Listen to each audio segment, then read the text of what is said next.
Assalamualaikum warahmatullahi wabarakatuh. Puji dan syukur atas kehadiran Allah Subhanahu wa Ta'ala yang telah melimpahkan rahmat dan karunia-Nya kepada kita semua, sehingga kita dapat berkumpul di tempat yang kita cintai ini. Terima kasih sebelumnya. Saya mengucapkan rasa hormat kepada Ibu Dr. Novrianti Achhar MPD. Perkenalkan, saya kelompok 4 sebagai moderator Erika Wulandari dengan NIM 2305872 dengan anggota saya. Dan saya Olivia Romi dengan NIM 23231116. Dan saya Lilita dengan NIM 23058019. Baik, judul presentasi kami yaitu konsep, proses, dan peranan guru dalam administrasi kurikulum. Untuk penyampaian pertama disampaikan oleh Olivia Romi. Kepada Olive dipersilahkan.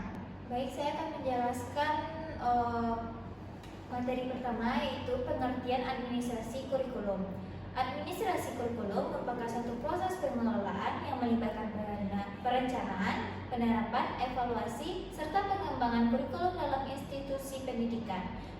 Tujuan utamanya adalah memastikan bahwa kurikulum yang diterapkan sesuai dengan kebutuhan peserta didik serta sejalan dengan visi pendidikan nasional.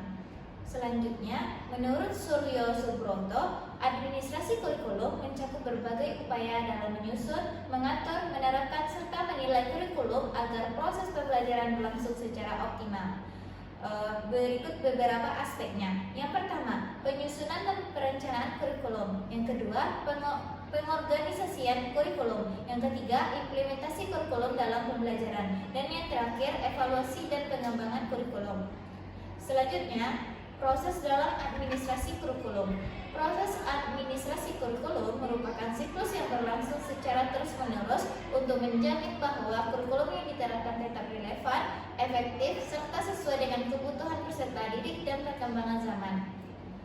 Lalu, administrasi kurikulum melibatkan beberapa tahapan penting yang mencakup 1. Perencanaan kurikulum, yang dimana menyusun tujuan pembelajaran sesuai dengan standar yang telah ditetapkan, lalu merancang silabus dan rencana pelaksanaan pembelajaran atau RPP, lalu menentukan metode dan sumber belajar yang relevan. Yang kedua, pelaksanaan kurikulum. Yang pertama, menerapkan kurikulum yang telah dirancang dalam proses pembelajaran. Yang kedua, menggunakan strategi pembelajaran yang efektif. Yang ketiga, melakukan evaluasi formatif guna mengukur pemahaman peserta didik. Selanjutnya, yang ketiga, evaluasi kurikulum. Yang pertama, menganalisis sejauh mana kurikulum mampu mencapai tujuan pendidikan. Yang kedua, mengevaluasi efektivitas strategi pembelajaran yang digunakan. Yang ketiga, memberikan masukan dan rekomendasi untuk penyempurnaan kurikulum. Yang keempat, pengembangan kurikulum, yang dimana pertama, menyesuaikan kurikulum dengan perkembangan ilmu pengetahuan dan kebutuhan peserta didik. Lalu, melakukan revisi kurikulum berdasarkan hasil evaluasi.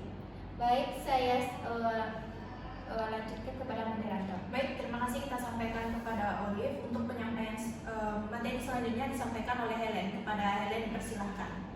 Selanjutnya yaitu peranan guru dalam administrasi. Guru memiliki peran yang sangat penting dalam administrasi kurikulum. Di antaranya yang pertama, sebagai perencana pembelajaran, mengembangkan perangkat pembelajaran seperti silabus dan RPP, memilih strategi serta media pembelajaran yang sesuai dengan karakteristik peserta didik. 2. Sebagai pelaksanaan kurikulum, melaksanakan pembelajaran sesuai dengan kurikulum yang telah ditetapkan, menciptakan suasana pembelajaran yang kondusif dan menarik.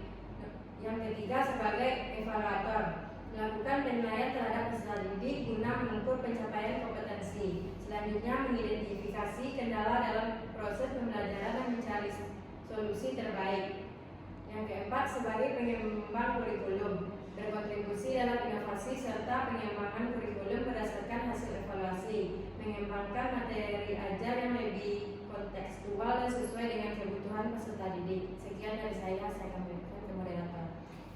Baik, kesimpulannya yaitu administrasi kurikulum merupakan proses pengelolaan yang melibatkan perencanaan, penerapan, evaluasi, dan pengembangan kurikulum untuk memastikan keselarasan dengan kebutuhan peserta didik dan visi pendidikan nasional.